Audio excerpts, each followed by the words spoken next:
మహాత్మా గాంధీ వర్ధంతి సందర్భంగా సిపిఎం ఆధ్వర్యంలో ఆ పార్టీ నాయకులు గాంధీ విగ్రహానికి పూలమాలలేసి ఘనంగా నివాళులర్పించారు.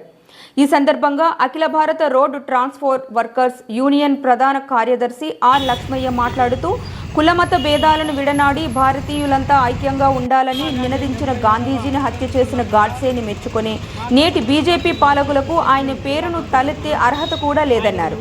మతోన్మాద శక్తులు దేశాన్ని ఏలుతూ ప్రజల్లో విశ్వేద్వాలు రెచ్చగొడుతున్నాయని ఆవేదన చెందారు. కేంద్రంలోని బీజేపీ పాలకులు బడా కార్పొరేట్ వ్యక్తులకు దేశాన్ని దోచిపెడుతూ సామాన్యులను విస్మరించడం బాధాకరమన్నారు. ఇలాంటి వారికి జాతిపిత మహాత్మా గాంధీని స్మరించే అర్హత కూడా లేదని విమర్శించారు. సిపిఎం జిల్లా కార్యదర్శి వందవాసి నాగరాజు మాట్లాడుతూ ఆర్ఎస్ఎస్ వాది గాడ్సే జాతిపిత గాంధీని హత్య చేశాడని, అందుకే అప్పుడు ఆర్ఎస్ఎస్ను నిషేధించారని గుర్తు చేశారు. నేడు అదే ఆర్ఎస్ఎస్ వాదులు దేశాన్ని ఏలుతూ ప్రజాస్వామ్యాన్ని నిర్వీర్యం చేస్తూ దేశాభివృద్ధిని విస్మరిస్తున్నారని విమర్శించారు. బీజేపీ అనుసరిస్తున్న ప్రజా వ్యతిరేక విధానాలపై కమ్యూనిస్టులు నిరంతరం పోరాడుతూనే ఉంటారని, త్వరలోనే వారికి ప్రజలు తగిన విధంగా బుద్ధి చెప్తారని హెచ్చరించారు. అనంతరం గాంధీ విగ్రహానికి పూలమాలలు వేసి నివాళులర్పించారు. ఈ కార్యక్రమంలో జిల్లా కార్యదర్శి వర్గ సభ్యులు టి సుబ్రహ్మణ్యం, సిపిఎం నగర కార్యదర్శి వేణుగోపాల్, ఆర్ లక్ష్మి, బుజ్జమ్మ, కేఆర్ఎస్, మునిరామయ్య, బాలు తదితరులు పాల్గొన్నారు.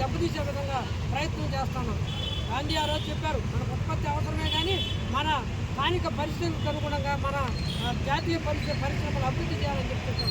కానీ ఈరోజు దానికి భిన్నంగా విదేశస్తులకి మొత్తం అప్పగిస్తూ మొత్తం మన విశాఖ స్టీల్ ప్లాంట్ కానించి ప్రతి ఒక్క పరిశ్రమని విదేశాలకు అప్పగిస్తూ ఈ దేశాల సంపదని సర్వనాశనం చేస్తున్నారు.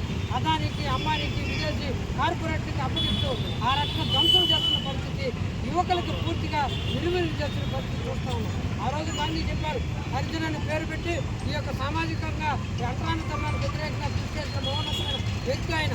అటువంటి దానికి ఈరోజు ఏం చేస్తున్నారు? దళితుల మీద చాలా తీవ్రమైన దాడులు చేస్తున్నారు. రాజ్యాంగాన్ని వారికి రక్షణ కల్పిస్తున్న రాజ్యాంగాన్ని ఎత్తేయాలని చూస్తున్నాం. ఆ రాజ్యాంగాన్ని మార్చేలా మనువాదాన్ని తీసుకురావాలని చెప్పి చూస్తున్నాం. ఆ రకంగా ఈ దేశానికి ద్రోహం చేయడానికి చూస్తున్న వాళ్ళు ఉన్నారు. అందుకని మహాత్మా గాంధీకి మనం నివాళులు అర్పిస్తారంటే ఒక అర్హత ఉండాలి. బీజేపీ ఈరోజు అర్హత కోల్పోయింది, సర్వనాశనం చేస్తున్న పరిస్థితి ఉంది. మహాత్ముని హత్య చేసిన కిరాతకులుగా వాళ్ళు మిగిలిపోయారు. వీటిని యావత్ దేశం, ప్రపంచం గమనిస్తూ ఉంది. వీటన్నిటికీ వ్యతిరేకంగా నిలబడాలని సిపిఎం పార్టీ తెలియజేస్తూ మహాత్మా గాంధీ ఆశయాలు ఏవైతే ఉన్నాయో ఆ ఆశయాలకి కట్టుబడి పనిచేస్తుంది ఈరోజు సిపిఎం, కమ్యూనిస్టులు మాత్రమే చెప్పేసి తెలియజేస్తూ నేను సెలవు సందర్భంగా సిపిఎం పార్టీ తిరుపతి పట్టణ కమిటీ నివాళులర్పించడానికి రావడాన్ని అభినందిస్తూ ఉన్నాను. చాలా సంతోషకరమైనటువంటి విషయం. అదే సందర్భంలో ఇంతకుముందే ఇక్కడ కొద్దిమంది వచ్చి నివాళులు అర్పించిపోయినారు. ఎవరైతే మహాత్మా గాంధీని కిరాతకంగా హత్య చేశారో వాళ్ళ ప్రతినిధులు ఇక్కడికి వచ్చి గాంధీ గారికి జోహార్లు అర్పించడం అంటే ఇంతకంటే దుర్మార్గమైనటువంటి విషయం మరొకటి లేదు. ఈ గాంధీ విగ్రహం వెనకాలే ఒక ఇది రాసున్నారు. ఏమిటది? రఘుపతి రాఘవ రాజారాం, పతిత పావన సీతారాం, ఈశ్వర్ అల్లా తేరే నామ్, సబ్కా సమ్మతి తే భగవాన్. ఈశ్వర్ అల్లా తేరే నామ్, ఈశ్వరుడు అల్లా ఒకటే అని చెప్పలేని ఇవాళ హిందూ ముస్లింలు విడదీసి విచ్ఛిన్నకరమైనటువంటి పద్ధతుల్లో దాడులు, హింసాకాండలు జరుపుతున్నటువంటి వాళ్ళు ఇవాళ గాంధీని గురించి మాట్లాడేటువంటి హక్కు, అర్హత లేదు.